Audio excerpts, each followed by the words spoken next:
But yeah, a lot of people, they don't complain, but they do tell me like, Trappy, you need to stop being, I don't know, talking so much about sex on your Curious Cat. But I don't know. I do it first of all because I think it's kind of funny, most of the sex questions, but also I think they, I don't know, kind of serve some educational purpose, I guess.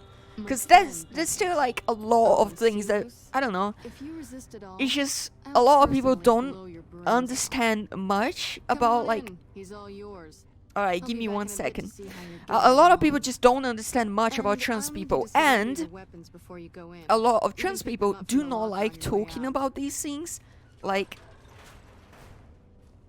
do not like talking about sex or their genitals or that sort of stuff, which is very understandable. Like, who the fuck's like talking about that stuff? Most people don't.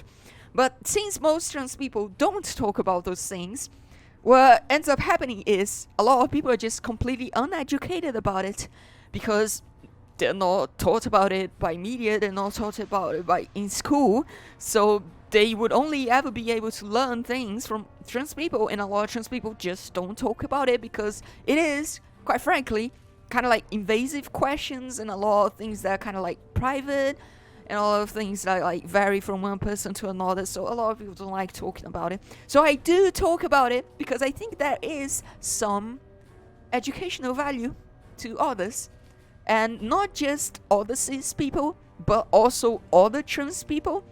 And there's just like not a lot of role models, if we could say it that way. Not that I would consider myself a role model, but there's just like not a lot of role models, and not a lot of like just stuff that makes even trans people very aware of who they are or what they feel, or I don't know. There's just so much misinformation going around. A lot of trans people feel like they feel that they're not right, or that they're feeling wrong things, or things that they shouldn't be feeling, or they don't understand exactly what they're feeling. You know, a lot of that stuff. And it's also just regular cisgender people who don't know much about it and are curious about it. And I think me being open about it and talking about a lot of stuff has some value, even if it's just like me talking about my sex life. I do not mind talking about it. I get some enjoyment out of it myself because I think it's pretty funny. But I think it also has some value over that. So I tend to be very open about it on my Curious Cat. And also just other stuff like relating to medical sciences. Sometimes relating to my personal life, but not very often. It's usually things about like trans issues or medical science relating around trans issues, or my sex life as a transgender person. That's usually what my Curious Cat is about. But anyways, I remember I sent you a question asking about your 5 motor tremors and if they hadn't gotten better. That was a long while ago. Yeah, I've mentioned on stream before, I quit antidepressants about a year ago, and I was taking very high dosages. By the time I was quitting, I was taking lithium, venlafaxine, and I think that was it. But I've taken a lot of stuff before. I've taken SSRIs, I've taken NSRIs, I've taken SDRIs, I think? No. NDRIs. Which is bupropion.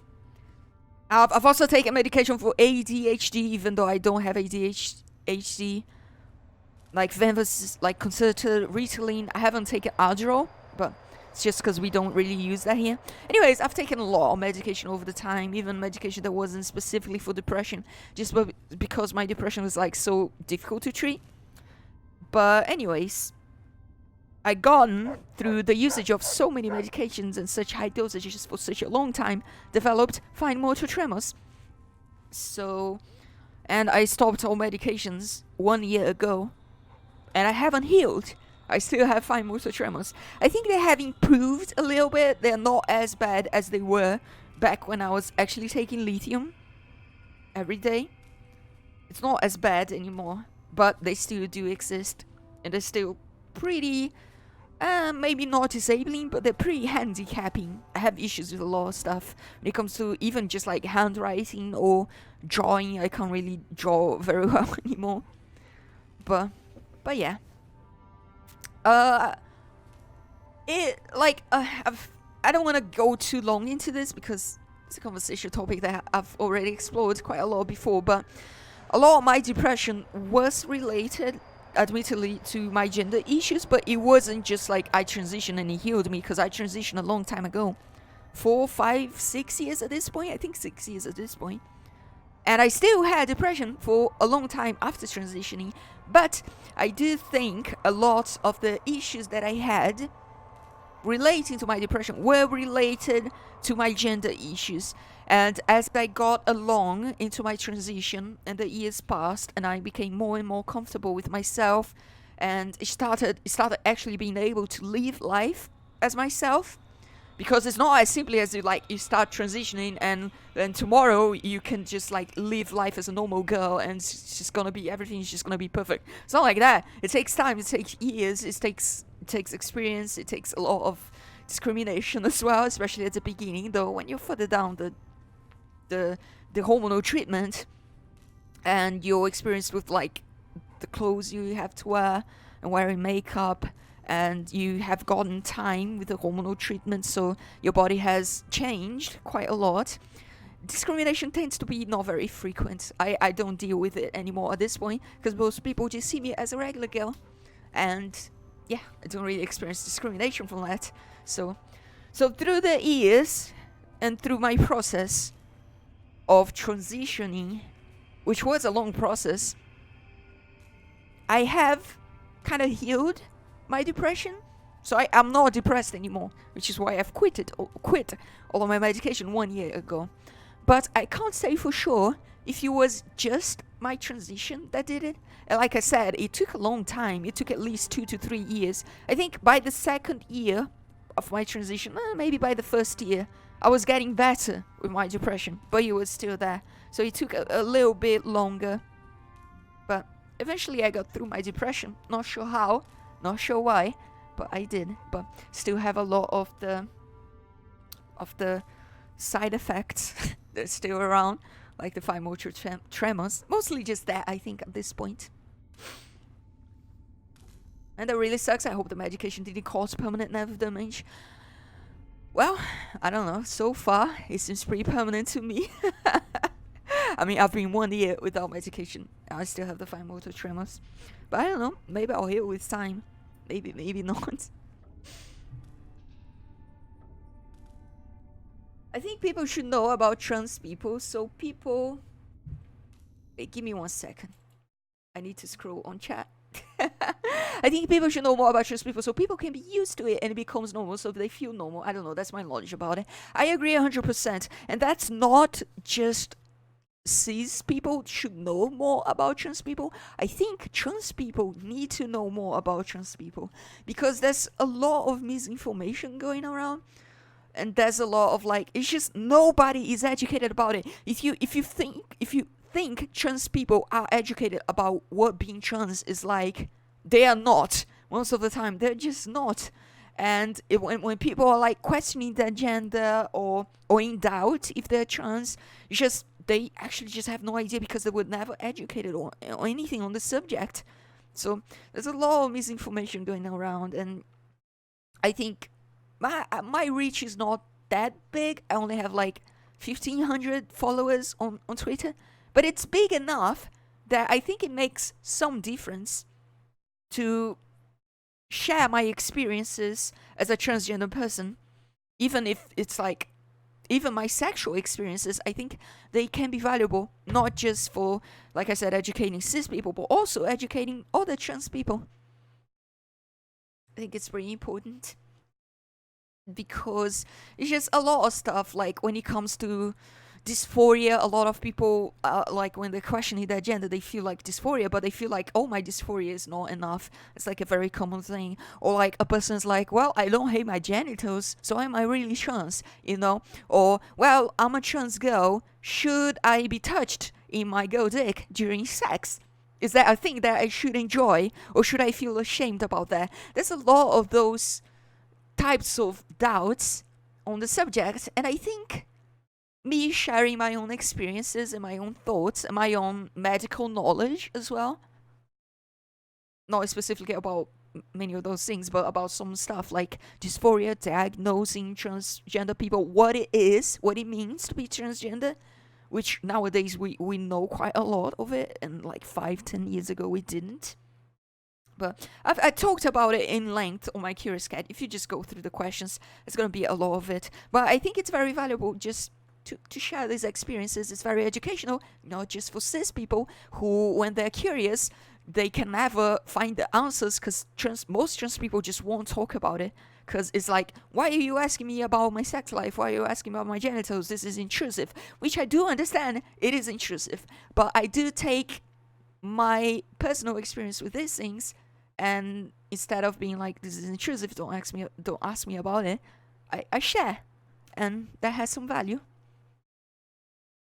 Anyways, I've been on bupropion and ziprasidone for over the decade. I recently started having twitching on my fingers. Do you think the meds are causing it? I don't think I've experienced tremors with bupropion. I really just started experiencing tremors with lithium. So I'm not exactly sure, but I think it is one of the side effects of bupropion. If you're taking a high dosage, is it can make you like twitch, muscle spasms on the extremities, that sort of stuff. So it might be the meds. It can also just be like other stuff. It can also just be like stress, lack of sleep, not a proper nutrition, like small stuff like that. Or I don't know, it might be other things, which it's like so many things that it could be. But since you are taking antidepressants, the first thing you would assume is that those things are coming from the antidepressants, because they are kind of common side effects. I almost broke my brother's back because I didn't take my Concerta. I did, like, I will say, even though I don't have ADHD, the Concerta, I took it for like 2 years. It helped me a lot. Like, just improving my depression.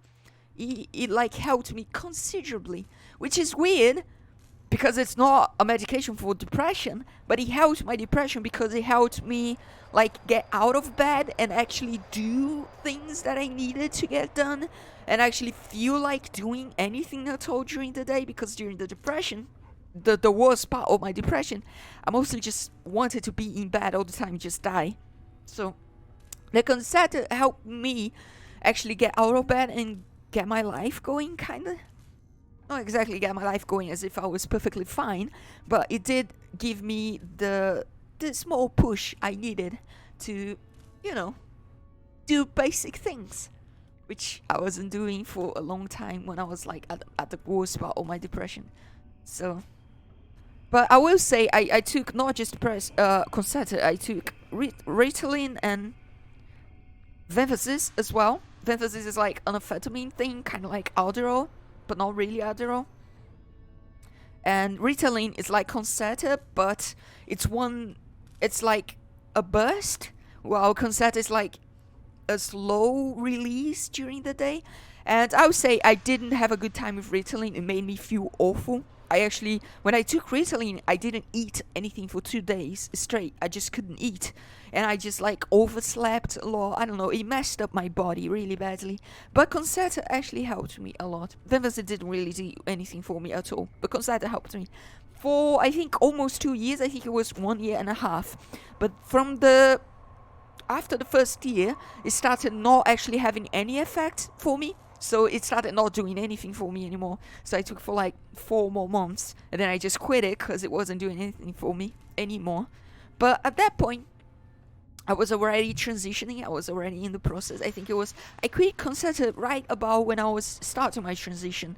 And I think just the transition itself helped me continue my progress in my depression treatment. So, but Concerta did help me for a long time. It helped me finish high school, which was highly needed. So, what does it feel like to become the opposite gender? Well, let me get this quest going so we don't stay here the whole night. I do enjoy having the talk with chat though. But give me 1 second. What an ugly little worm you are. What pile of excrement did the lieutenant pluck you from, worm? I think you're confused. I'm with the excrement right now. You must have some reason to be in your line of work. Tell me, what did the Legion do to you? Did we enslave your children? Slaughter your family before your eyes to teach you a lesson? Whatever it was, I hope I was there to give the order. You must miss giving orders. Not that all your men are dead. Foot Now soldiers that of the all your Legion men are trained dead. not to have to think for themselves. To have conflict removed from their minds. They kill themselves to evade capture because they are not trusted to make such a decision rationally in the heat of battle. But I'm no foot soldier. I knew I could escape captivity on my own without revealing the tiniest iota of information to my captors. Sounds to me like you were too gutless to follow Caesar's orders. I'll show you gutless, you sniveling bastard. I'll spill your guts all over this room. Is something the matter, Celus? You look upset. I don't know. I thought she seemed like a nice lady. Your friend is a miserable fucking degenerate. Wow, don't say that. That's so a rude. long walk, Celus. I don't think it's gonna happen. You'd better just talk. If we were on the other side of the river, I'd have her torn apart by dogs. If you don't like dealing with me, I can So, bring my friend back in. What does it feel like to become the opposite gender? Haven't you Well, ever? for Come on back me, in. I think he misses you. it felt right. It felt like for the first time in my life, I was starting to feel connected with myself, with my own body. I started to feel like I wasn't living in the wrong body anymore. I started to feel like things were, like jigsaws falling into place, kinda. And after, but it is a slow process. It's not like I started the transition and poof, I'm a woman on the next day. It wasn't like that. For me, it took almost 1 year to fully realize. 1 year into my transition, I was already taking hormones for 1 year. To fully realize that I was like, almost 1 year, it was like 8 months. To fully realize that, I think I'm actually trans. Because I started my hormonal treatment, I was still kind of like in the questioning stage. I was like, I'm not sure if I'm trans, but I do really want the hormonal treatment. Even if, I don't know, I always had a feeling I want to be a girl, but since I was very uneducated about what it means to be transgender, what a real transgender person is like, I was just never educated about it. I didn't have any role models or anything like that. So it took me a long time. Eight months basically in a hormonal treatment for me to start discovering these things out by myself and fully realizing who I actually am. And yeah, it was like 8 months to start realizing that. And then from 8 months to the second year, it was kind of like the period where I started living or trying to live as a girl. And I got my name changed eventually, etc., etc. But it was a difficult process because initially, during the first few months, you haven't gotten all the changes you get to your body, to your face. The changes are very slow. You need to train your voice as well. So I did go through a lot of discrimination during this period, and a lot of like me wanting to be out as a girl and be treated as a regular girl, but people just didn't see me as a regular girl. Also took me a while to change my whole wardrobe, just getting rid of all my old clothes. I donated most of them to like, we have like donation things here for clothes and whatnot to help like the poor people and etc. But just like have money to buy the new clothes and go through a lot of other stuff, cosmetic treatments that you need, like laser surgery, etc., etc., train your voice, etc., etc. But biggest thing that made the hugest difference for me was when I started actually wearing makeup. And makeup is like a difficult subject for a lot of trans women because it seems so difficult to use. It seems such a like alien concept. Because the thing is, cis women, as they're growing, as they're teenagers, they kind of like are taught how to use makeup by their mothers, by society, by their friends. So they have a lot of time to explore with it and learn about it, and etc., etc. When you're a trans woman, you didn't have any of those experiences. So you're an adult, and makeup just seems so like difficult, such a like an alien concept is not something you've ever dealt with before, so it can be like, it can feel like overwhelming to be like, what the fuck do I even do? But it's not that difficult actually. Like, it takes me 10-15 minutes to put full makeup on, which I do put every time I leave the house. But what I was going to end up in the conversation is that when I started actually wearing makeup, from it was close to the second year. When I started actually wearing makeup, it was when my life actually started to change a lot. Not just the makeup, but also the voice training. It was when people outside, when I left home, people actually just saw me and treated me as a girl. And that was the most impactful thing in my life ever, because it was when I actually started being able to just live life as myself rather than as a boy like I lived before, or as a thing in between, which is what I lived for these initial years of my transition. But I actually just started being able to just live as a girl, like just who I am, and people just started treating me as a girl, and that's when my life had a major turn point for the positive, and when my depression actually started to just heal a lot through the years, I guess. So it's like, how does it feel like to become the opposite gender? For me, it felt right. It did take a long while. I did have a lot of doubts. I questioned it through a long time. Like I said, I was questioning it even after I had already started my hormonal treatment. But through the years, it was a long process. I think it saved my life. Putting it like, if I had to describe it in one sentence, it basically saved my life. I had already been, I had always been very suicidal and very depressed, and living life as a girl kind of got rid of all these feelings for me, because I started to realize that actually I can enjoy life, and things feel right now. They feel correct. I feel right. I don't hate myself anymore. So that's basically how it felt. Any other way, who you want to be, if you're happy, then you live a happy life. That's basically it. It was my quest to finding my own happiness. This dude is cute. Silas? Yeah, he's pretty cute, isn't he? Has like a cute, like, Hollywood actor's face, doesn't he? Let's continue. Don't have anything to discuss, worm. He looks kind of like if you gave Tom Cruise a large nose. If you gave Tom Cruise my nose, because I do have a large nose. If you gave Tom Cruise my nose, that's kind of what he looks like. And I guess a very long chin.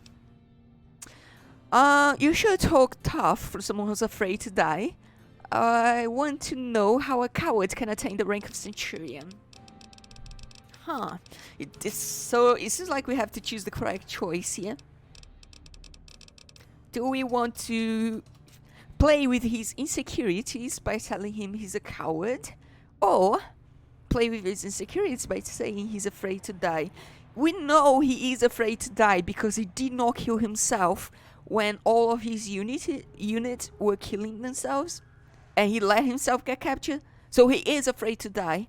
So I think option 1 is the best one. I would say go with option 2. I don't know, I think option 1 is good because we know that he's afraid to die. Do we know if he's a coward? We don't actually. So that might just be an empty insult. If we tell him we know that he's afraid to die, there's no way he can run, because he knows himself that he is afraid to die. So I'm gonna go with that. Where I was in the Legion army if I feared death. I've led charges against men. Well, with maybe guns, this was the wrong carrying option only then. my knife. And We'll I see. can tell you, it was they who feared me. But suicide is a weak death on a battlefield. Oh, it says yeah, to your enemy alright. that you fear capture. It says if you're caught, you can be broken. And if you can't go through with it, you look even weaker. So you were unafraid to cut any throat but your own. Do we want to keep pushing for the like you were afraid to suicide, or I guess both are kind of like the same thing? If you can't get through with it, you look even weaker. Let's try You think that. I'm Oh, going to there we slit go. my It worked. throat for some megalomaniacal self-appointed dictator? I didn't work my way up to have it all be taken from me out of some irrational paranoia. Caesar's losing it. I believe that. He's been shutting himself in his tent. Privately, he complains of headaches. Whatever it is, it's affecting his ability to lead. Alright, alright. Continue listening. Time was essential for my mission, but we waited 3 days for him to dispatch us. Another of his headaches. Does that sound like a man in command? He has an operative planted in this very base, but does he use his agent to rescue me? No. He's content to have the agent spend his nights radioing troop positions back to our base camp. He knows I'm here, and he's left me to rot. Yeah, he did actually, yes. See, don't you feel better now? You've divulged all of those state secrets. I think I've heard all I need. You've been very helpful. Who's the operative? I don't know. I know he sends intelligence by radio in the middle of the night. Sometimes that intelligence would find its way to my cantery. Cantery? Don't believe you. You're lying. Then you're a fool. That man reports to Caesar on what I do here. The Legion isn't going to take me back. My only hope is to escape and disappear. But if I escape and he reports it, they'll hunt me down as long as I live. It served me to report him as much as it served you.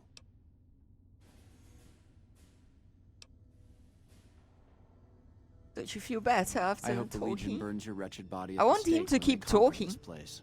Nothing I could tell you would do anything to stop that. Get away from me. You Alright. have something to say, or do you always look like that? Let's talk to Boyd You did again. well. I don't know how you did it without putting a scratch on him, and I'm a little disappointed personally, but it saved the NCR some face. And it could save us more than that when all is said and done. I'm gonna talk to some people when we're through here. This is about double the standard fee we'd give a consultant, but from what I saw, you're more of an artist. Ooh. So think of this as your A sandwich commission. artist, you may say. I can work on Subway. No, really, I don't. Yep. I don't See you even eat around. Subways at all. I don't think I've ever You got eaten a something to say, Subway or in do my you life. always look like that? Not from Subway. I've eaten it, like, making it myself, I guess. But not from Subway. So I guess we're through this quest. It wasn't that bad. So my mission in life is whoever I meet to become my friend and to make them as happy as I humanly possible. It's a good life mission.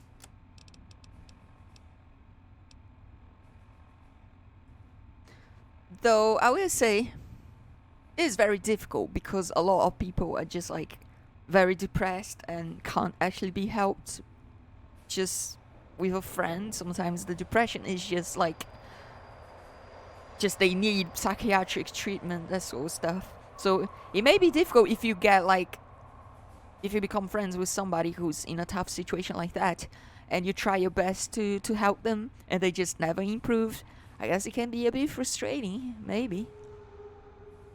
But still, I do enjoy making friends myself, and I also want to make people happy, so I guess I'm on the same life mission, maybe. Oh, I will say, I'm not as much of a altruistic person as I may seem at first. That's not true. I've done tons of altruistic stuff. Tons of it, like working for free for a long time, for like almost 2 years. To just like help random people who didn't even like me. But anyways, I do like making friends though. It's always fun. And if your friends are happy, that makes you happy too, doesn't it? It does make me happy at least. So it seems like we didn't get like it seems like the quest just ended, so that seems okay. I want to talk to Captain Curtis. I think he's like over here, right? Let's go and do that now. Around this way, maybe? Or maybe he's like on the bottom floor. He might actually be on the bottom floor. Yeah, that seems like it. So through my experience with depression, a little bit, but just a little, will make you appreciate what you have and you don't have. That is true. You got something to say, or do you always look like that?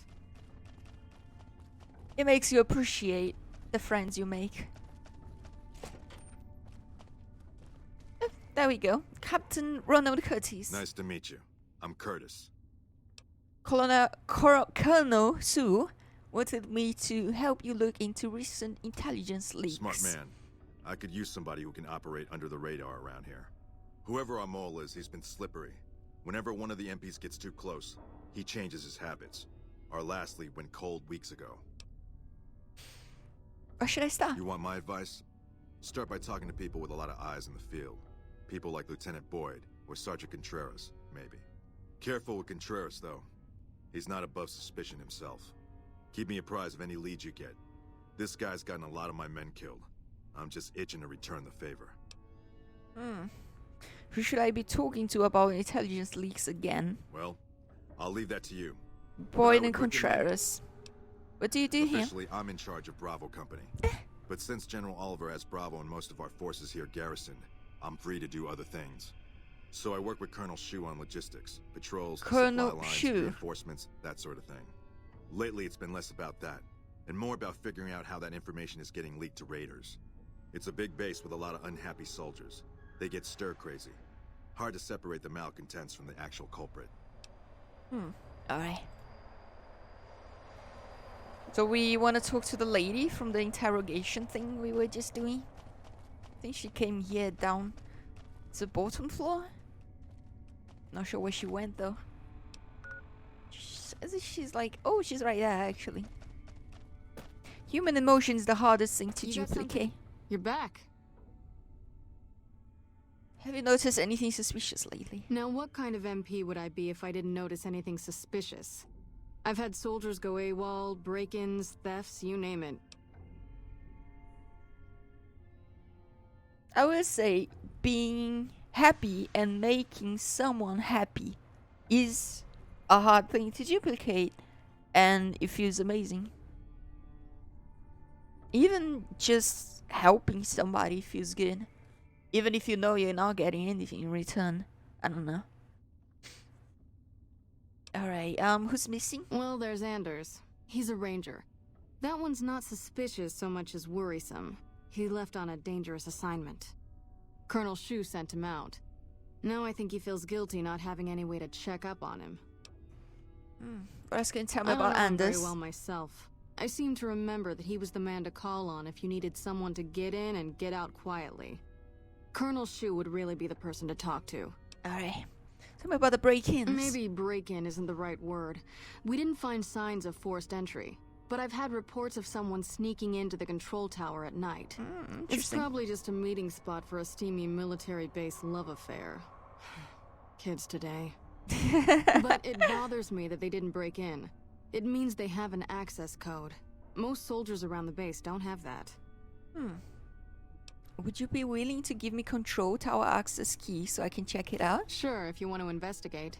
It's not like there's anything to steal up there. Just a bunch of old communications equipment. If you can find out any more, I'd be interested to hear it.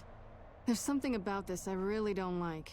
And if I weren't tied up here, I'd be staking it out personally. You said there have been thefts. Not the kind of things you like to see go missing. No witnesses yet. I've got my money on Sergeant Contreras, who's supposed to be in charge of distribution, the That's little who weasel. we need to talk to. But he's too slick to let anyone catch him doing it. We've searched his possessions a dozen times. Nothing. I'll keep an eye out for missing supplies. Good. The more guns you can recover, the more I'll be able to use to shoot Contreras for being inept. Alright, that seems all. Check the quest real quick. Are these two separate quests? Investigate the late night break-ins at the Kamakara control tower.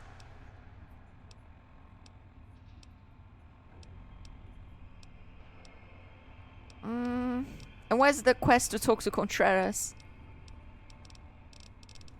I guess it got updated. Talk to Captain Curtis. Ask around about the suspicious activity. Alright. Alright. So I guess we need to investigate this now. Karen. It's gonna be the exit at the top floor, I would assume. Thank you for having this conversation with us. It helps us learn from both sides of it. It's always nice to just talk. It's not... I don't mind it at all. I love talking. And just chatting with people. It's the most enjoyable part of streaming.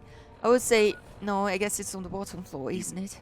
I would say as much as I do enjoy the games, and I've been enjoying Fallout New Vegas a lot,